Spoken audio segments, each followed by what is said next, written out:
Hello Maruti talkies cinema ముచ్చట్లకు స్వాగతం. నేను mister B. నా మాట సూటిగా ఉంటుంది, మ్యాటర్ క్లియర్ గా ఉంటుంది. వీడు టాకీస్ రాజా. అప్పుడు మ్యాటర్ లోకి వెళ్దాం. ఈ మధ్య ఒక ఆడియో ఫంక్షన్ లో దాసన్ నారాయణరావు గారు చేసిన సంచలన వ్యాఖ్యలు కొంతమందిని బాగా ఇబ్బంది పెట్టాయి. ముఖ్యంగా మెగా అభిమానుల్ని, మెగా కాంపౌండ్ ని. ఆయన మాట్లాడింది రామ్ చరణ్ గురించి అని చెప్పేసి అందరూ మాట్లాడుకోవడం జరిగింది. దానికి సంబంధించి మెగా అభిమానులు అందరూ కూడా కాస్త ఇబ్బంది పడ్డారు, బాధ కూడా పడ్డారు. దీనికి సంబంధించి రామ్ చరణ్ తన స్పందనను తెలియచేస్తారు, లేకపోతే ఈ వార్తల్ని ఖండిస్తారు అనుకున్నారు. కానీ అటువంటి ప్రయత్నాలు ఏమీ జరగలేదు. కాకపోతే సన్నిహితుల దగ్గర మాత్రం రామ్ చరణ్ ఇలా అన్నట్టు తెలుస్తా ఉంది. ఏమిటి అంటే, ఆయన నా పేరుని ఎక్కడ మెన్షన్ చేయలేదు, నిజంగా నా పేరుతో మాట్లాడినట్టయితే తప్పకుండా నేను దానికి సమాధానం చెప్పేవాడిని అని చెప్పేసి ఆయన అనడం జరిగింది అని వాళ్ళు వీళ్ళు చెప్పుకోవడం కానీ అధికారిక సమాచారం అయితే లేదు. రామ్ చరణ్ ఈ విషయాన్ని తేలిగ్గా తీసుకోవచ్చు, కానీ మెగా కాంపౌండ్ మాత్రం ఈ విషయాన్ని తేలిగ్గా తీసుకోలేదు అని ఇప్పుడు పరిస్థితులు తెలియజేస్తున్నాయని కొన్ని విశ్లేషణలు వినబడతా ఉన్నాయి. ఆ విశ్లేషణల సారం ఏమిటి అంటే, దాసన్ నారాయణరావు గారు ఎర్రబుస్ అని ఒక సినిమా తీస్తా ఉన్నారు, ఒక తమిళ సినిమా ఆధారంగా.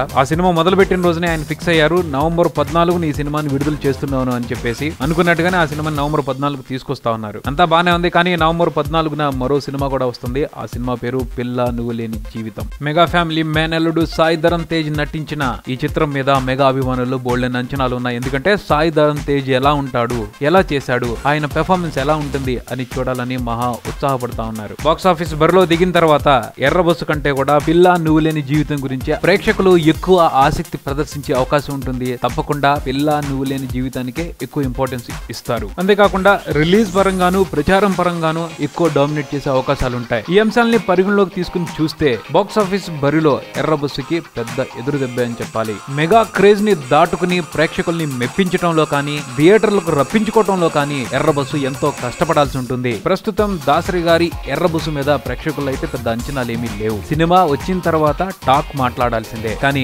మెగా హీరో పరిస్థితి అలా కాదు. మెగా ఫ్యామిలీ మీద ఉన్న క్రేజ్ ఈ హీరో కూడా, ఆ సినిమాకు కూడా ఉపయోగపడే అవకాశాలు ఉన్నాయి. మెగా అభిమానులందరూ సాయి ధరమ్ తేజ్ ని గ్రాండ్ గా వెల్కమ్ చేయాలని చూస్తా ఉన్నారు. ఆ రోజున వేరే సినిమా లేకుండా ఉన్నట్టయితే ఎర్రబస్సు గురించి ప్రేక్షకులు ఆలోచించేవాళ్లే. అని ఇప్పుడు పరిస్థితుల్లో ఎర్రబస్సు ని సెకండ్ ఆప్షన్ గానే తీసుకుంటారు.